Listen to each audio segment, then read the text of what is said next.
계속해서 민수기 16장 함께 교제하도록 하겠습니다.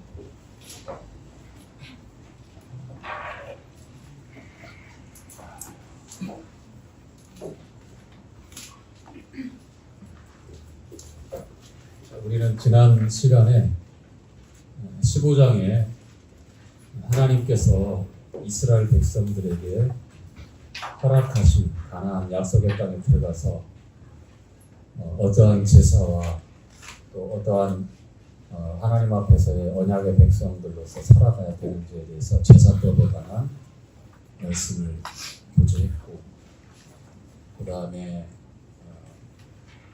어쩔 수 없는 연약함 때문에 범죄하게 되었고, 또 그 허물과 그 연약함을 그대로 간구하고 살 수는 없기 때문에 가나안 땅에서 구별된 하나님의 백성의 삶을 위해서 허락하신 제사법에 따라서 그들이 하나님과 계속 어떠한 관계를 갖고, 그리고 그들의 전체 정체성 잊어버리지 않도록 몇 가지 당부하신 또 말씀이 있었습니다. 특별히 이제 짐짓 말씀을 알고 있지만 계획적이고 고의적으로 일부러 범죄했을 때는 다만 범죄했다라고 하는 그러한 내용으로 끝나는 것이 아니라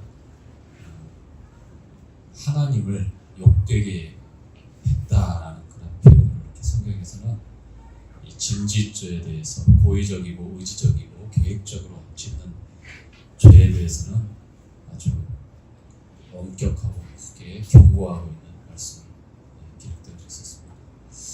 그래서 10계명을 주셨고, 그 중에 우리가 4계명인 거룩히 지켜야 될 안식일에 대해서 이스라엘 백성 중에 한 사람이 안식일을 범하였죠.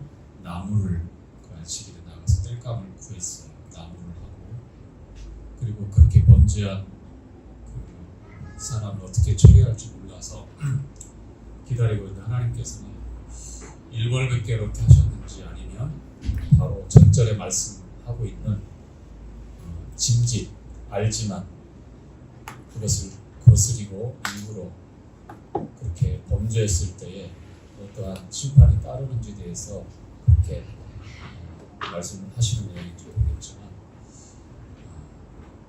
모든 증인들이 그 사람을 돌로 쳐서 죽이라고 하나님 이렇게 심판하신 내용 나왔죠.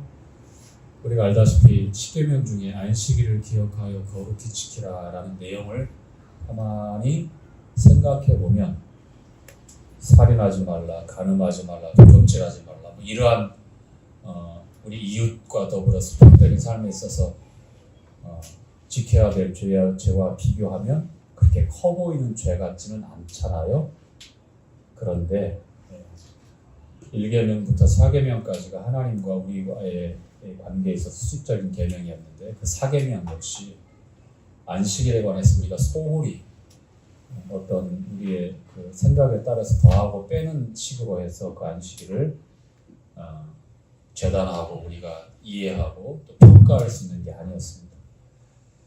하나님 말씀하신 그대로 금요일 해질 때부터 토요일 해질 때까지 하나님께서 말씀하신 대로 그날만큼은 온전히 아무 노동도 하지 않고 하나님 앞에서 그렇게 경건하게 쉬면서 생각하고 또 기억하는, 특별하게 하나님의 백성으로서의 정체성의 핵심이 되는 그런 시간들, 그런 날들이 되었음을 우리가 알고 있습니다. 그리고 끝으로 하나님을 영원히 기억하게 하는 그 뜻을 우리가 입는 의복에 그대로 녹여내었던 그 모습이 뭐였죠? 옷을 달아라. 색깔은 어떤 색? 청색이죠. 왜 청색이었을까요? 하늘색이잖아요. 청색, 파란색. 그러니까 하나님이 어디에 계십니까? 할 때 우리가 땅에 있다, 뭐 어디에 있다는 것보다 하늘에 계신 하늘의 하나님, 이렇게 많이 우리가 일반적으로도 알고 있잖아요. 하나님이 거하신 곳, 그러니까 하나님을 늘 생각할 수 있고 바라볼 수 있는 것이 청색이 주는 시청각 교육이죠. 시각적인 효과잖아요. 그렇죠? 그리고 한 가지 예를 들어서 말씀드렸던 게 성막에 있는 성물 중에 지성소 안에 있는 법궤를 고앗 자손들이 이제 그 치고 그다음에 걷고 할 때에 이동하기 전에 보자기로 쌓아야 되는데 어떤 색깔의 보자기로 그 법궤를 쌌을까요? 네, 청색입니다. 청색. 법궤는 하나님의 십계명 기록한 두 돌판이 들어있는 그 지성소에는 언약궤죠.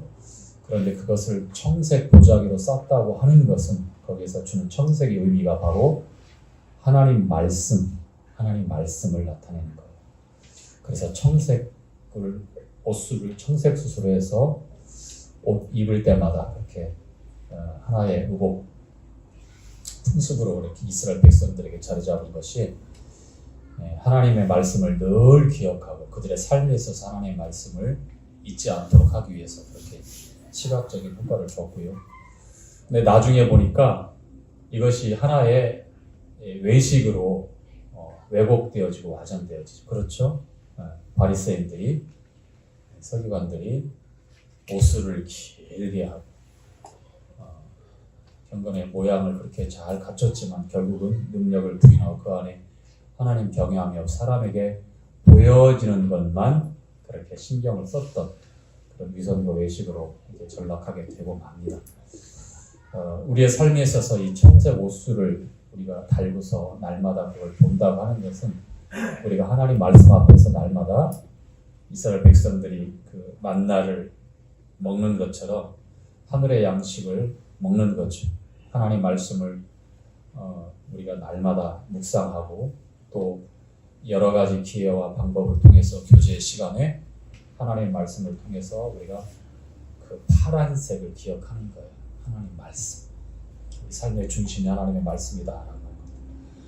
다시 한 번 말씀드리면 하나님을 영원히 기억하는 청색 옷술이 됩니다.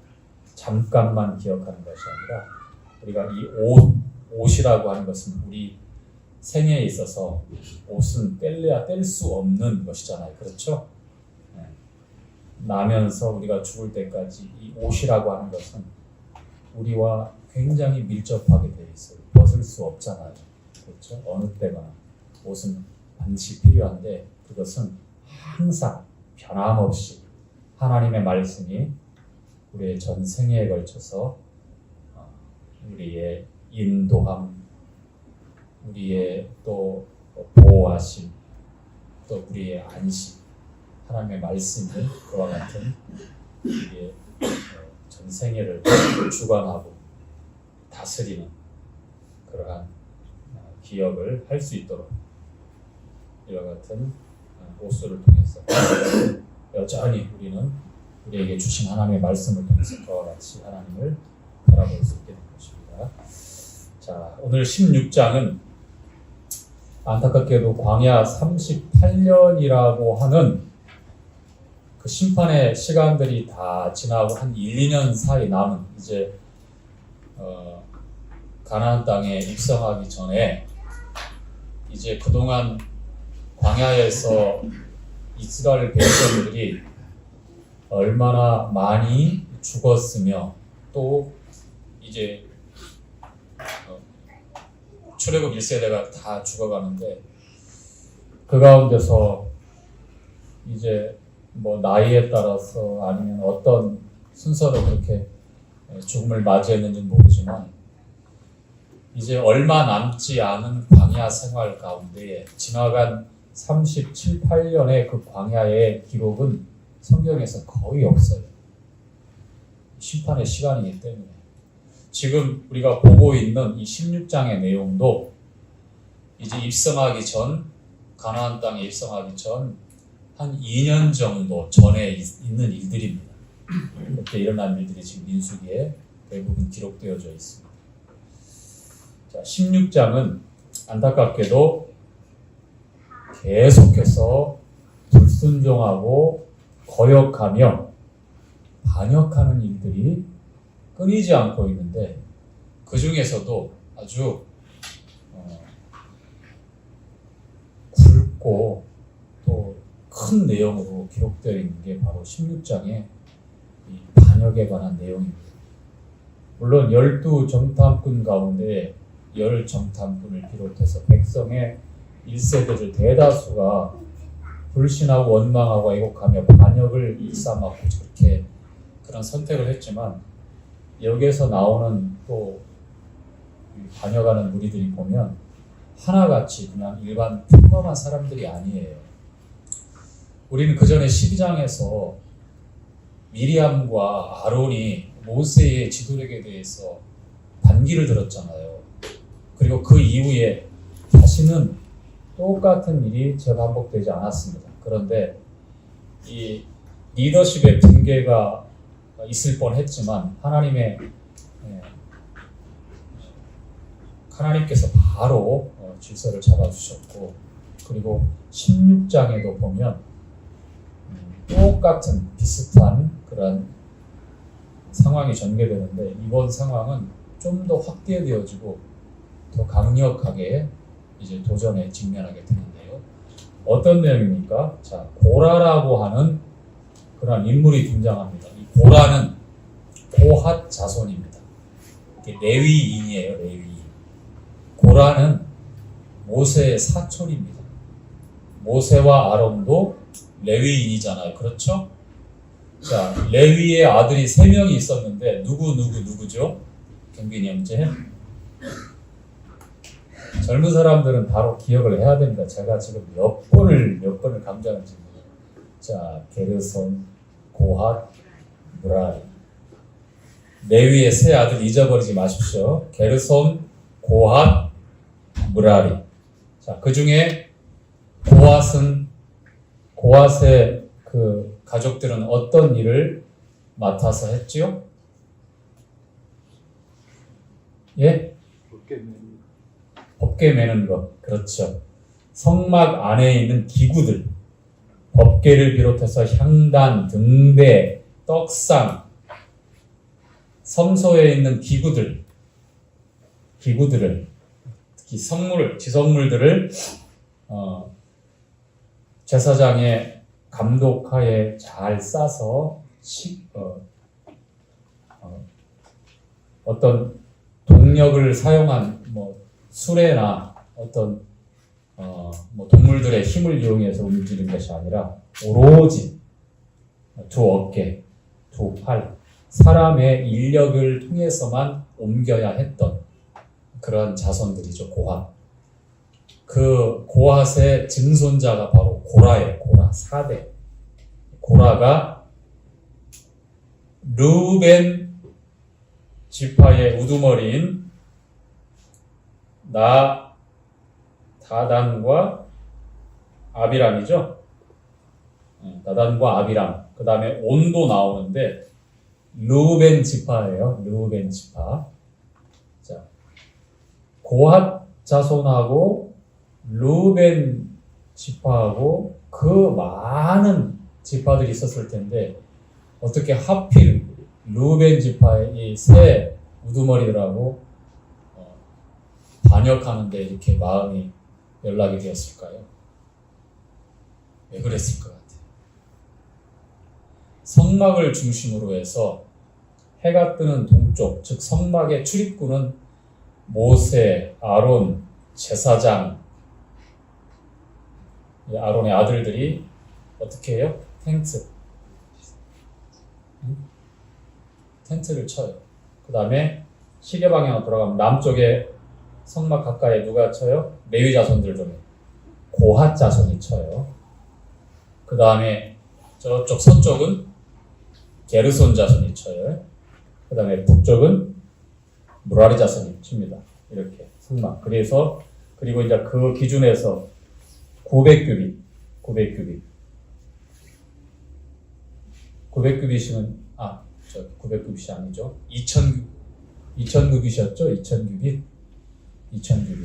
2000규빗 떨어져서 동서남북 2000규빗 떨어져서 그 다음에 지파들 세 지파가 이렇게 짓는 유다 지파를 중심으로 하고 르우벤 지파를 중심으로 하고 에브라임 지파를 중심으로 하고 단 지파를 중심으로 하고 세 지파 이렇게 대장지파 되겠잖아요. 바로 고앗 자손들과 루벤 지파, 루벤, 시몬, 갓 이렇게 세 지파가 있는데 그 중에 루벤 지파와 어떻게 해요? 가깝게, 제일로 가깝게 위치해 있어요. 물론 거리 때문에 그런 것이다 라고 이렇게 추측을 하지만 어쨌거나 반역하는 일에 이런 환경들이 작용이 된 것 같습니다. 그래서 그 많은 가장 강력한 유다지파에서 반역에 가담했거나 나중에 12지파에서 없어져 버린 단지파에서 가담했거나 아니면 북왕국, 남왕국 나눠졌을 때에 북쪽의 10지파를 대표했던 북왕국 이스라엘을 대표했던 에브라임 지파라고 불려져요. 가장 강력한 지파. 나중에 이 에브라임 지파와 같이 반역을 하는데 같이 연락된 그런 일 역시 루벤 지파와 그렇게 함께 이 반역을 도모하죠. 그래서 이제 1절부터 3절까지의 내용에 보면 이제 고라와 그 일당들이 모세와 아론을 향해서 비방을 합니다. 어떤 비방입니까? 자 3절 한번 읽어볼까요? 3절 시작. 그들이 모여서 모세와 아론을 거스려 그들에게 이르되 너희가 분수에 지나치도다. 회중이 다 각각 거룩하고 여호와께서도 그들 중에서 없으시거늘 너희가 어찌하여 여호와의 총에 위에 스스로 높이느냐. 자, 분수에 지나치도다 라고 이렇게 얘기를 하죠. 그리고 이스라엘 백성들 가운데 스스로 높였다라고 이렇게 얘기를 합니다. 이게 명분 쌓기인데 고라 자손과 루벤 일당들이 비방하고 있는 내용이 같은 내용이지만 결국 두 사람들이 보고 있는 목적은 달라요. 자, 고라 자손이 모세와 아론을 비방하고 반역하는 일에 선봉에 서서 이렇게 대적하는 이유가 어떤 이유인지 읽어보면 나옵니다. 그 내용이 이제 4절부터 11절까지의 이제 내용이 나와요. 거기에 보면 자, 그 말씀 읽기 전에 이렇게 이제 3절에 있는 것처럼 그들이 거역하고 이렇게 반역을 함께 도모하니까 4절에 모세와 이제 아론의 태도가 이렇게 됩니다. 자, 4절 시작. 모세가 듣고 엎드렸다가 자, 어떻게 했다고요? 왜 그랬을까요? 그 위세에 눌려가지고 두려워서 이렇게 납작 엎드렸을까요? 아니죠? 무엇 때문에 그렇습니까? 자, 하나님께 이 문제를 가져가는 거예요. 항상 이랬잖아요. 이와 같은 일들이 있을 때에 12정탐꾼이 돌아와서 어떻게 했습니까? 악평하고 불신하고 원망하는 말을 쏟아놓을 때에 그때도 이 동일하게 이렇게 엎드려집니다. 그들이 두려워서 이 모세와 아론이 그들의 위세가 두려워서 이렇게 엎드린 게 아니에요. 사람이라면 얼마든지 그럴 수 있다고 치지만 모세와 아론은 그런 마음이 지금 아닙니다. 하나님께 이 문제를 가져가고 하나님께서 이 문제를 해결할 것이다라는 믿음의 모습을 보여주는 거예요. 거기서 엎드리는 겁니다. 거기서 성내고 반박하고 언쟁을 하거나 그 다음에 자신을 합리화하고 변론하기 위해서 그렇게 물러서거나 타협하는 그런 자세가 전혀 아닙니다. 그리고 이제 4절부터 쭉 있다 보면 이제 9절에 자 이렇게 모세가 얘기합니다. 자 시작. 이스라엘의 하나님이 이스라엘 회중에서 너희를 구별하여 자기에게 가까이 하게 하사 여호와의 천막에서 봉사하게 하시며 회중 앞에 서서 그들의 대신하여 섬기게 하시니 너희에게 작은 일이. 자, 하나님께서 이스라엘 백성들에서 구별해서 레위 지파 가운데 고아 자손에게 맡기신 이 성막의 기구들을 이스라엘 백성들을 대신해서 레위인들이 그런 거거든요. 하나님께 드려진 그런 따로 구별된 지파이기 때문에 그 중에서도 고아 자손이 하고 있는 일의 중요성이 얼마나 큰지 다시 한번 말씀하면서 이것이 적은 일이냐 봉사하는 일이 고라 자손은 지금 요구하는 게 뭐냐면 왜 우리는 이러한 일본말 제가 한번 쓸게요. 시다바리 이런 일만 하는 것처럼 이렇게 당신들은 말로 하고 앞서가 우리는 뒤에서 또 딱 쫓아가면서 이렇게 시중 드는 식으로 이런 일들만 우리가 해야 되느냐. 우리도 아론이 하는 것처럼 하나님 앞에 나아가서 분향하고 제사 드리고 그 앞에서 이스라엘 백성을 대신해서 중보할 수 있다. 그런 요구를 지금 하고 있는 거예요. 그래서 분수의 진화지도다라고 이렇게 명분을 쌓으면서 각각 이스라엘 백성들 가운데 하나님의 영이 성령이 각각 다 거하시는데 왜 너희들만 잘났다고 이렇게 특별하게 잘난 척하면서 그렇게 스스로 백성들 앞에 높이면서 그렇게 우리를 통제하고 다스리는 식으로 하느냐라는 식으로 그렇게 반역을 하는 겁니다. 자, 우리가 한번 생각해 봅시다. 하나님께서 과연 이렇게 했을까요? 모세와 아론을 통해서 이스라엘 백성들에게 그 권력을 행사하도록 그러한 인도자로 삼으셨을까요? 권력입니까? 힘을 행사했습니까? 고라와 그 일당들은 마치 모세와 아론이 하는 일들이 어떤 조직 사회에서 최고의 우두머리로서 그렇게 통제하고 다스리고 주관하는 자리인 것처럼 그리고 제사장의 일, 즉 아론과 그 아들들에게만 국한되어져 있고 같은 레위 지파이고 같은 고핫 자손이지만 같은 사촌지간이지만 그러나 아론이라고 하는 아론 그리고 그 아들들 나답, 아비후, 엘레아살, 이다말 이 네 아들들에게만 허락한 이 제사장 직분이 그렇게 탐이 났던 거예요. 즉 자신들이 하고 있는 일에 대해서는 만족스럽지 않고 오히려 불평, 불만 언젠가는 내가 한번 이 문제를 반드시 짚고 넘어가리라 그렇게 벼르고 있었던 겁니다. 그러면서 그 1세대가 실패하고 불신해서 결국 가나안 땅에 들어가지 못하고 37년, 8년이라고 하는 40년 가까운 세월을 광야에서 헤매다가 이제 드디어 백성들에게도 하나, 둘, 내재에 있었던 곧 폭발할 수 있는 스파크만 일으키면 툭 건드리면 터질 만한 불평들이 가득 쌓인 거예요. 그래서 기회는 이때다 싶어서 그 일당들을 모으고 그 구심점 역할을 하면서 이제 반역을 시도하게 되는 겁니다. 자,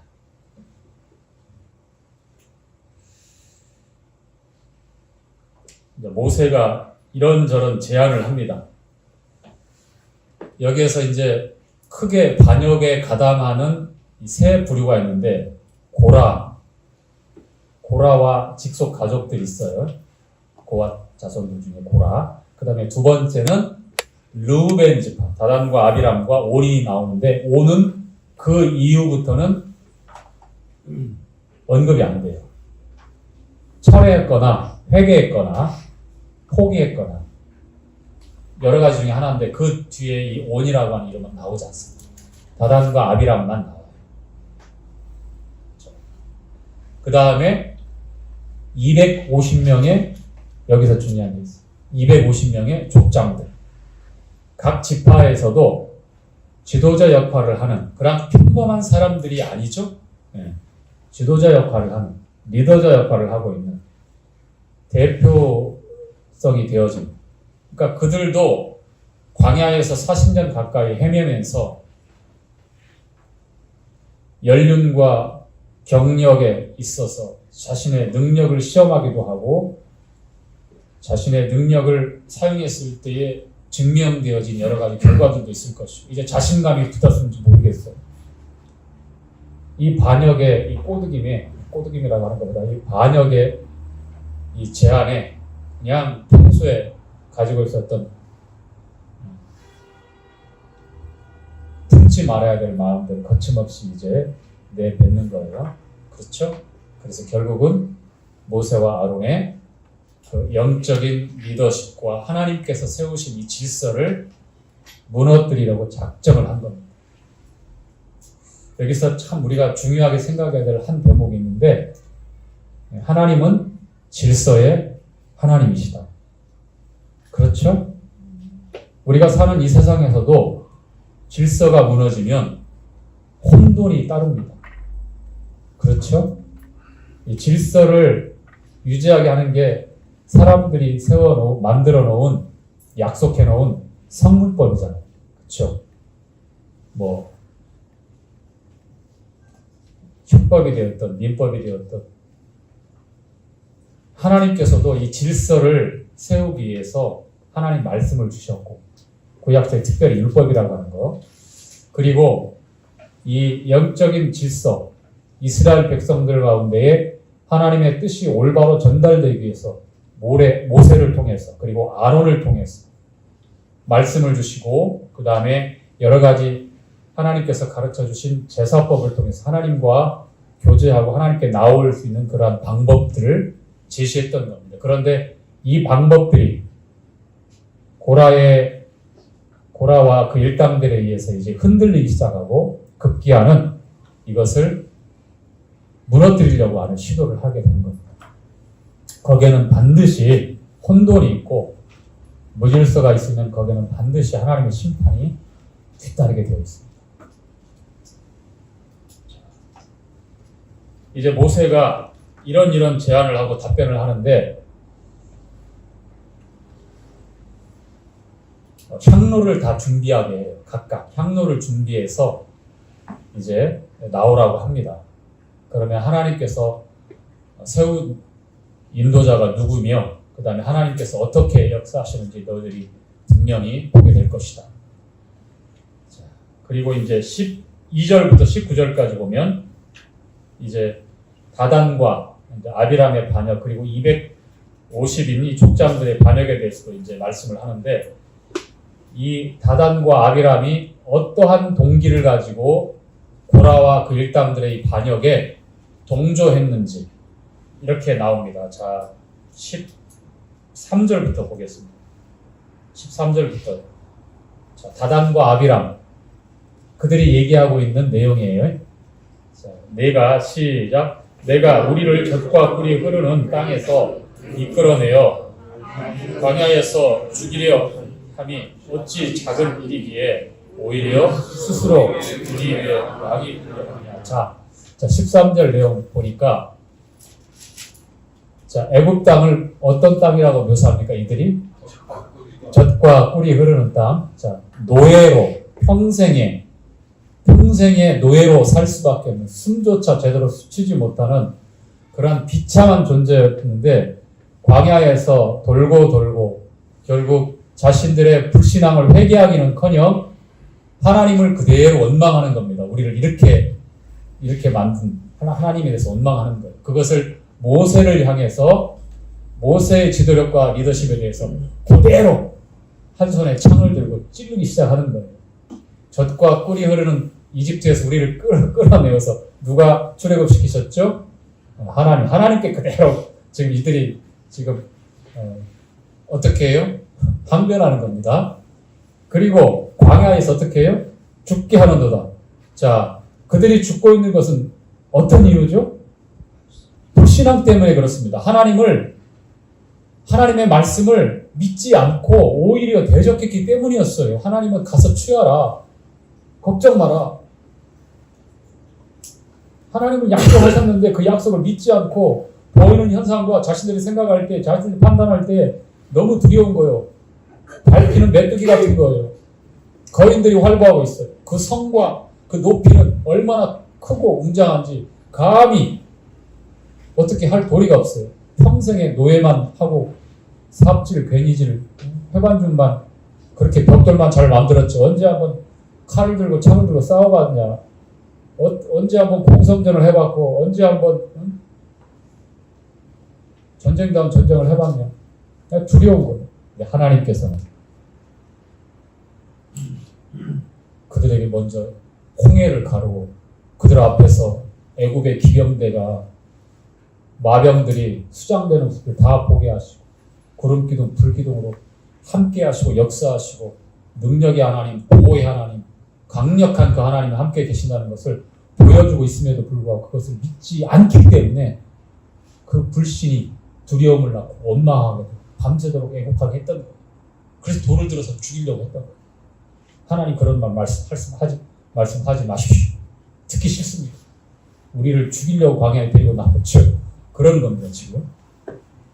자, 14절 함께 돼 있죠. 시작. 이뿐 아니라 내가 우리를 젖과 꿀이 흐르는 땅으로 인도하여 드리지도 아니하고 밭도 포도주도 포도원도 우리에게 기업으로 주지 아니하니 내가 이 사람들의 눈을 빼려느냐? 우리는 올라가지 아니하겠다. 뭐라고 말씀합니까? 가나안 땅에 들어갈 능력도 없으면서 지금 우리에게 있는 기업이 뭐냐? 질리도록 40년 가까이 먹은 건 만나밖에 없다. 오늘도 내일도 끝없이 죽을 때까지 유리하는 광야 생활 위에 전부 무엇을 소망하고 무엇을 기대하고 당연한 심판의 결과를 하나님을 향하여 모세를 향하여 그렇게 적대적으로 적개심을 드러내는 거죠. 그들의 자식들 20세 이하의 다음 세대에 있는 소망마저 그냥 짓밟으려고 하는 이 불신의 이 리더십. 다단과 아비람 250인의 족장들이 그랬어요. 자, 그 다음에 이제 20절부터 20절부터 보기 전에 19절 말씀에 보면 이런 말씀이 있습니다. 고라가 온 회중을 회막문에 모아놓고 그 두 사람을 대적하려 하매. 자, 고라가 누구를 회막문에 다 모았어요? 온 회중들. 200 수십만의 사람들이 주목할 수 있도록 백성의 지도자급 장로들 할 것 없이 다 모인 겁니다. 자, 공개적으로 반역을 해도 승산이 있다라고 하는 판단이 있기 때문에 이렇게 선택을 하고 이런 일을 실행하고 있는 거예요. 무섭죠? 하나님을 경외하지 않으면 주님의 이름으로 고라가 온 회중들을 끌어모을 때에 그냥 유언비어로 그냥 아니면 말고식으로 이렇게 막 여기저기 떠벌떠벌 얘기했을 것 같습니까? 아니죠? 250명의 족장들 통해서든 그 다음에 힘 꽤나 쓰고 영향력을 꽤나 떨치고 있는 사람들을 통해서 다 모은 거예요. 계속 다 모아라. 그래서 우리가 모세보다 월등하고 아론보다도 훨씬 더 잘할 수 있다. 이런 불순한 동기를 가지고 그 앞에서 공개적으로 반역을 일삼고 있습니다. 자, 20절부터 이제 30절까지 내용에 보니까 자, 이제 하나님의 진노에 대한 경고가 나오고 그 다음에 바로 이어서 22절에 보면 이제 모세가 바로 중보합니다. 역시나 하나님께서 19절에 이렇게 두 사람을 대적하려 하매 여호와의 영광은 회중에게 나타나시니라. 여호와의 영광이 온 회중에게 나타나시니라. 어떻게 나타났을까요? 그 영광이요? 낮에는 구름기둥, 밤에는 불기둥이죠.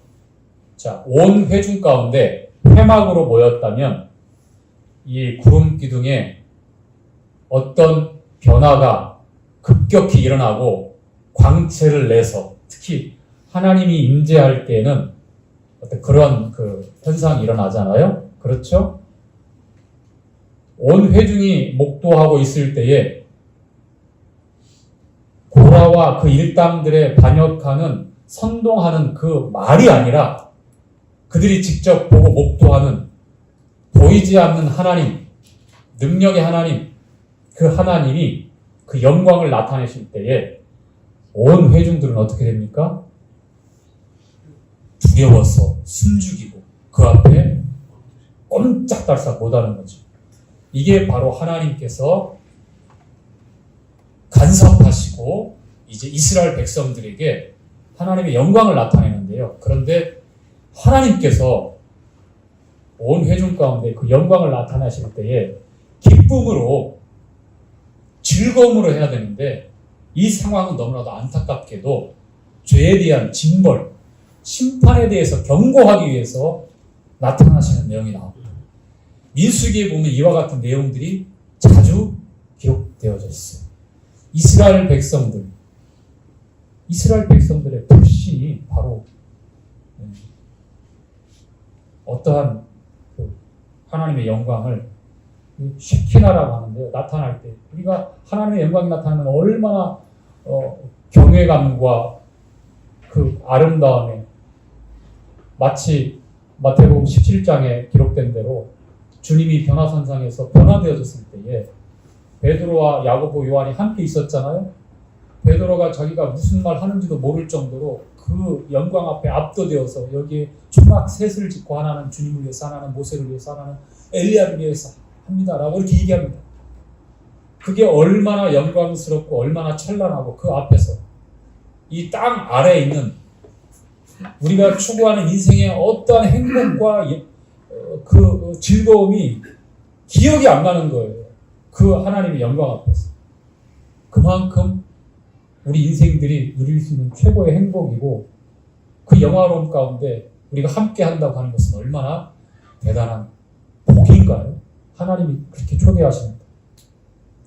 자, 요한복음 1장 14절에 보니까 말씀이 육신이 되 우리 가운데 거하심에 우리가 그 영광을 보는 하나님의 독생자의 영광이요 무엇과 무엇이 충만하더라?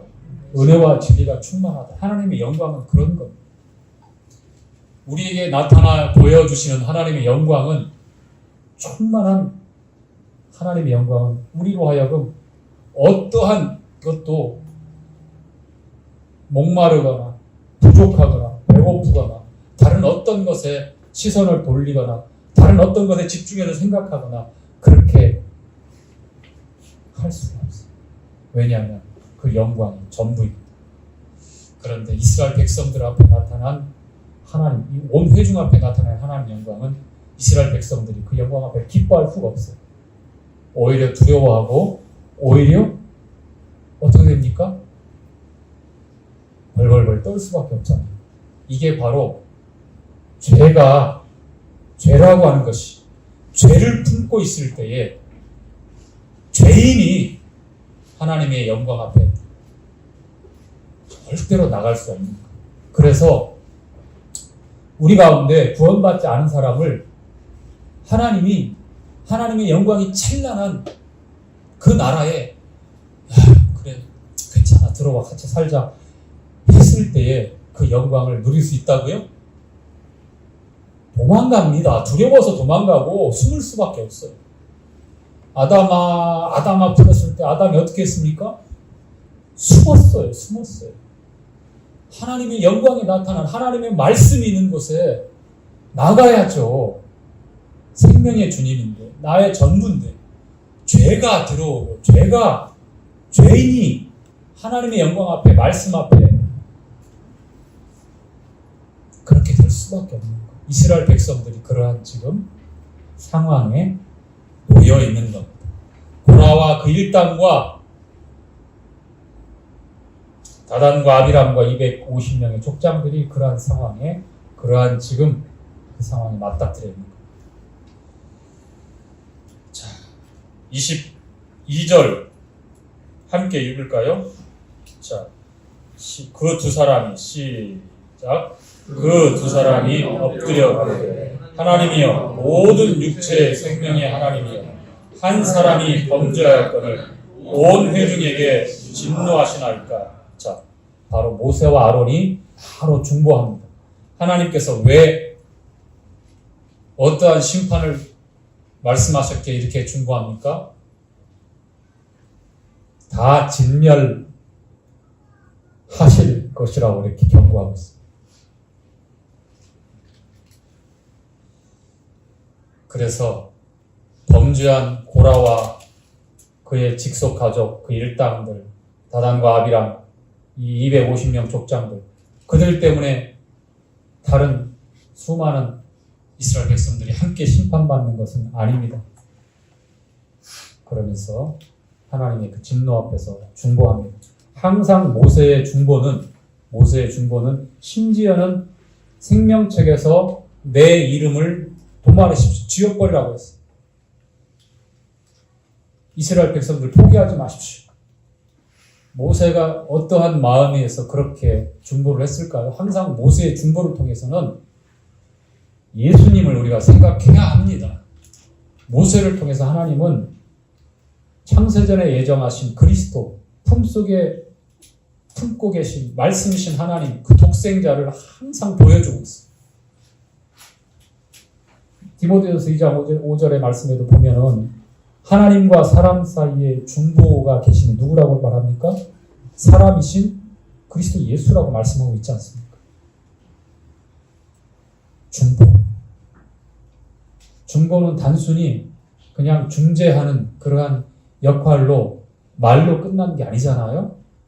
주님의 중보는 당신의 생명을 내어놓고 십자가에서 아버지여 저들의 죄를 저에게 돌리지 마옵소서.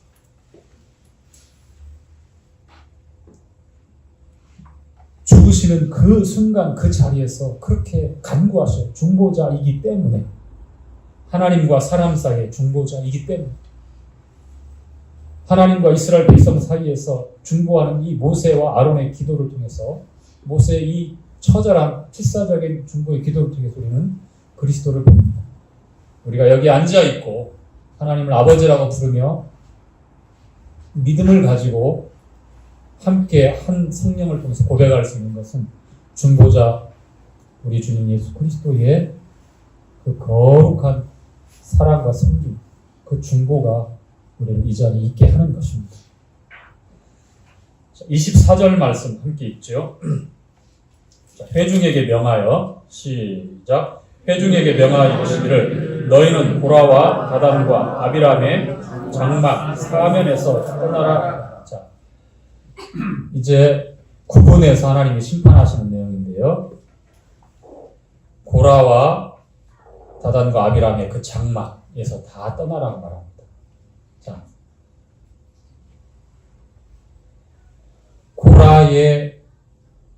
고라에게 속한 사람들 중에 고라의 아들들이 있을까요, 없을까요? 당연히 있죠. 그렇죠? 자, 한 장 넘기셔서 볼까요?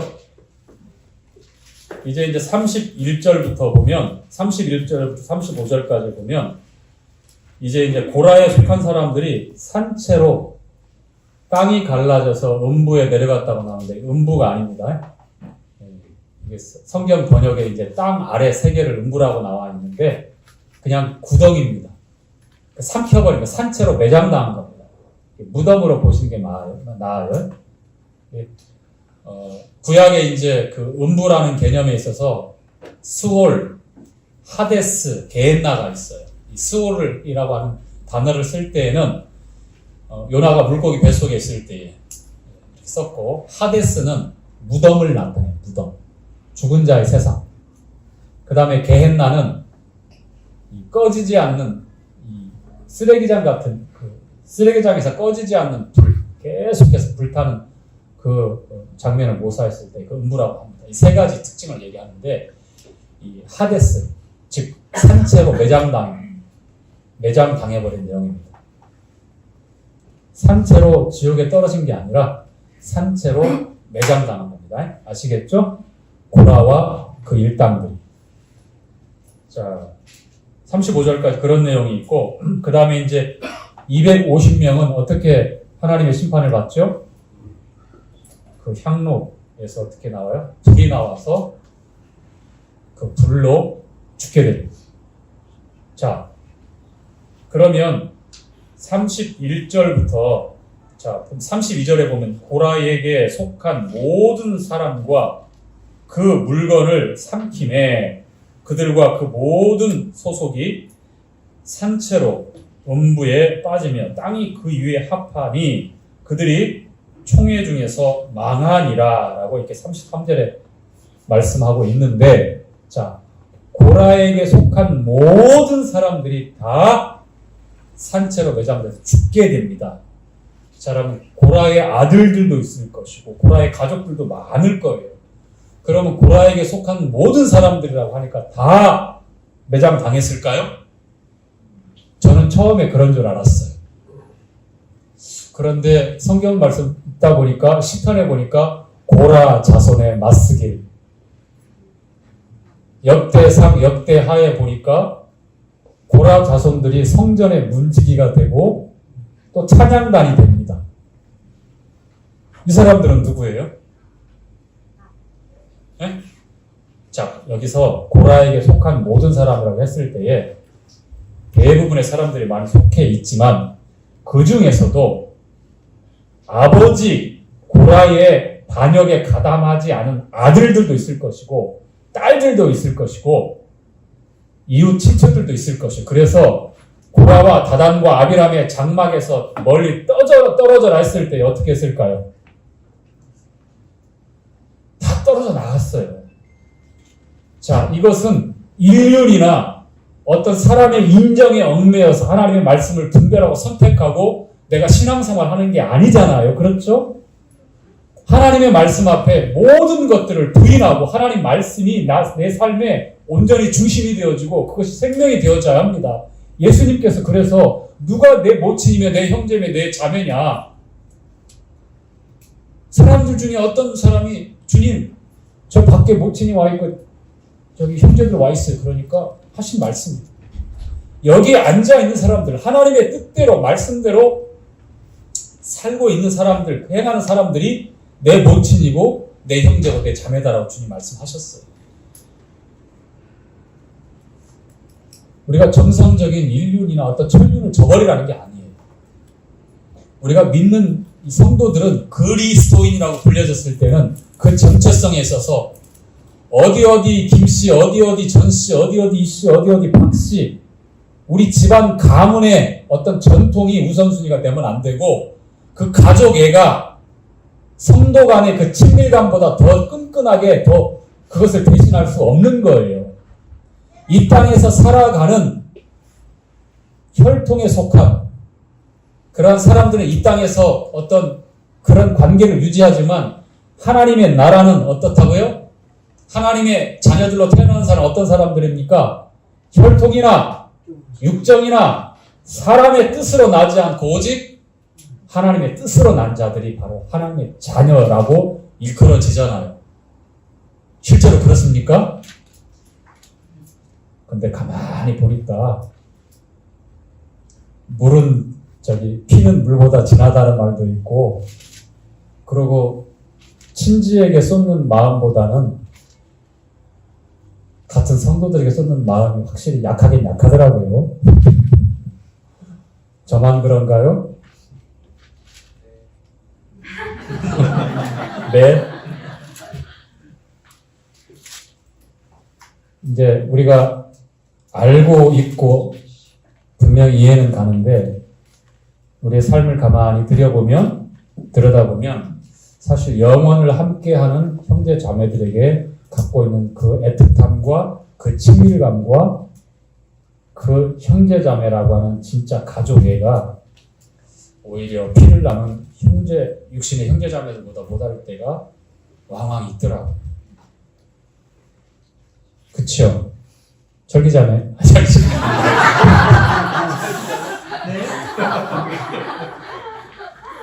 절기언니도 그렇죠. 그럴 때가 있고, 그리고 현재도 진행 중인 것 같아요. 우리가 생각해 봐야 될 문제인 것 같습니다. 사실. 자, 그래서 에스겔서 18장 2절 4절에 보면 심판도 구원도 각각 개인적이에요. 이제 하나님 말씀 보면 아버지가 신포도주를 마셨는데 아들이 시다고 할 수 없잖아요. 반대로 아들이 신포도주를 마셨는데 아버지가 시다고 할 수 없어요. 개인적으로 심판해요. 고라와 그 가족도 마찬가지입니다.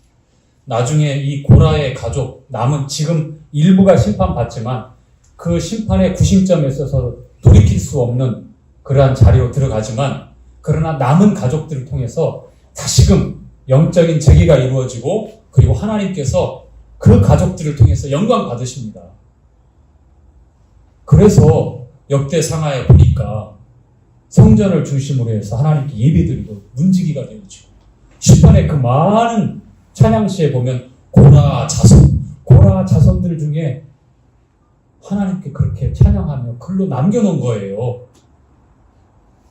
그러나 지금 당장에 어느 한 부분이 잘못되어지고 이격이 났다고 그래서 그것이 끝난 게 아니잖아요. 문제는 어떤 끈끈한 혈통과 육정으로 맺어지는 게 그리스도인이 아닙니다. 하나님 말씀이 우리의 중심이 되어져서 우리의 생각과 마음과 감정까지 다 지배하면 우리를 주관하면 하나님께서 우리를 회복하시고 우리를 부흥케 하시고 더 많은 복으로 우리를 채우십니다. 우리에게 채워주십니다. 자, 이제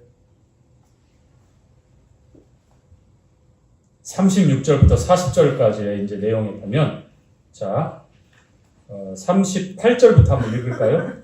자, 이런 내용이 있습니다. 38절부터 함께 읽죠. 시작. 사람들은 범죄하여 그 생명을 스스로 해하였다. 그들의 향로를 여호와 앞에 드렸으므로 그 향로가 거룩하게 되고 이 향로를 쳐서 제단을 쌓는 번처를 만든다. 이스라엘 자손이 표가 되리라 하신지라.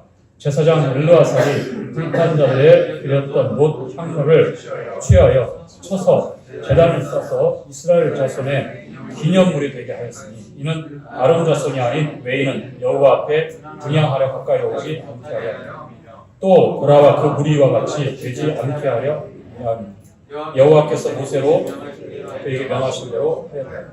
자, 기념물이 나오죠.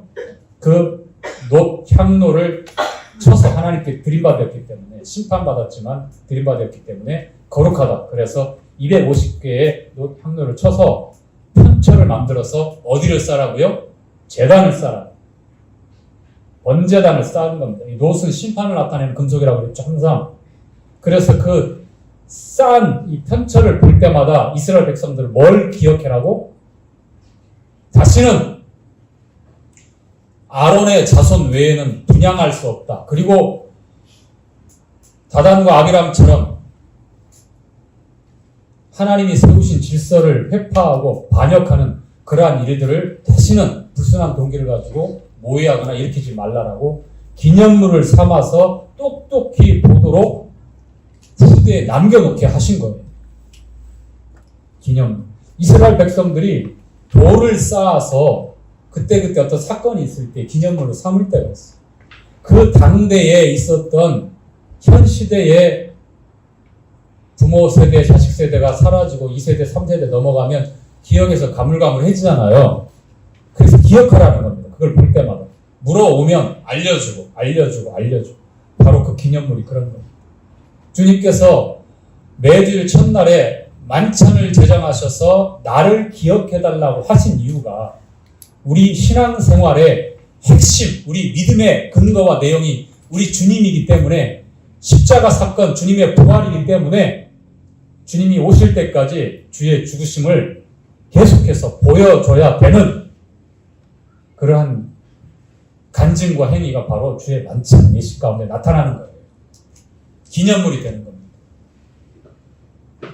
단순히 생각하고 단순히 그냥 말하고 끝나는 것이 아니라 우리는 보지 않고 또 생각하지 않으면 금방 잊어버리게 되어 있어요. 그래서 반복적으로 행하면서 보고 기억하라고 그렇게 말씀을 하시는 거예요. 자, 41절 함께 읽지요. 41절 시작. 이튿날 이스라엘 자손 온 회중이 모세와 아론을 원망하여 가로되 너희가 여호와의 백성을 죽였다 하고 회중이 모여 모세와 아론을 칠 때에 자 회막을 바라본즉 구름이 회막을 덮었고 여호와의 영광이 나타났다. 자, 아이고 이스라엘 백성들 이렇게 이렇게 미련한지 모르겠어요. 제가 경상도 욕을 할 뻔했습니다. 이렇게 미련한지 몰라요. 하루도 안 지났어요. 그 다음날 일어나가지고 어떻게 그 눈앞에서 땅이 갈라져가지고 심판하고 불이 나와서 심판하는 내용을 봤는데 또다시 이스라엘 회중들이 원망하고 돌은 아닌 것 같아요. 막 구타하고 있었어요. 그럴 때 또 주님이 회막에서 영광을 나타내십니다.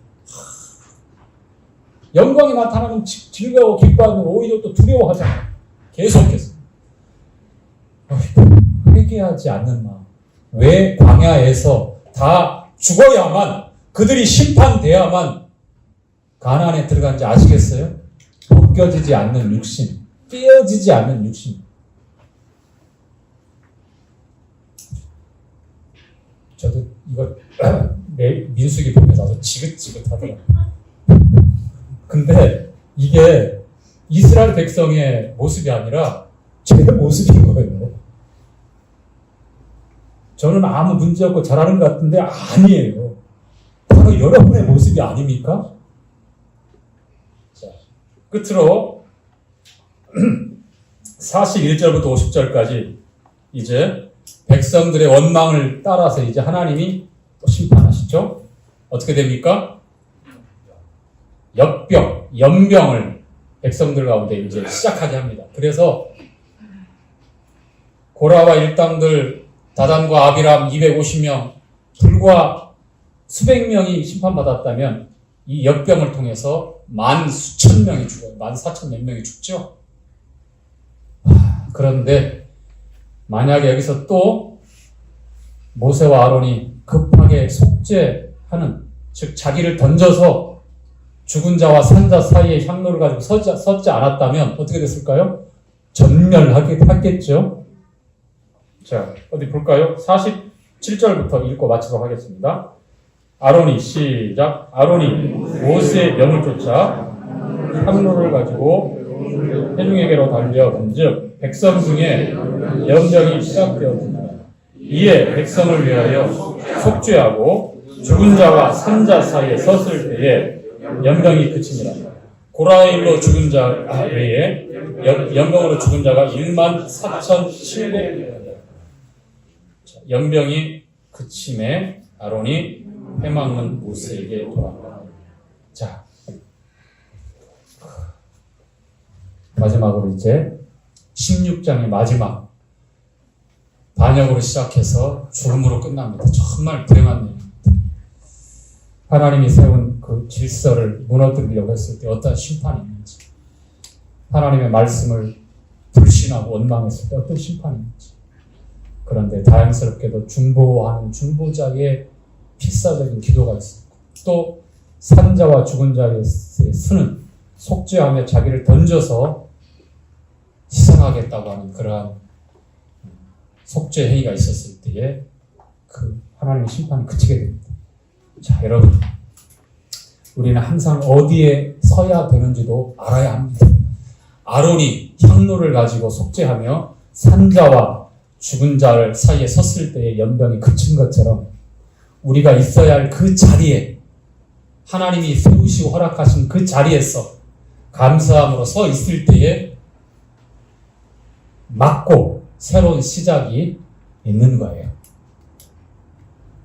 내가 하고 있는 일, 또 내가 서 있어야 될 자리에 대해서 불평불만해 하거나 족함이 없거나 끊임없이 다른 무언가를 요구하고 있다면 이 고라와 일당들, 다단과 아비람의 교훈을 생각해 보시기 바랍니다. 내가 하나님 앞에 감사함으로 서 있어야 될 그 자리를 지키는 것이 사는 길이며 생명의 부흥을 만드는 길입니다. 마치도록 하겠습니다.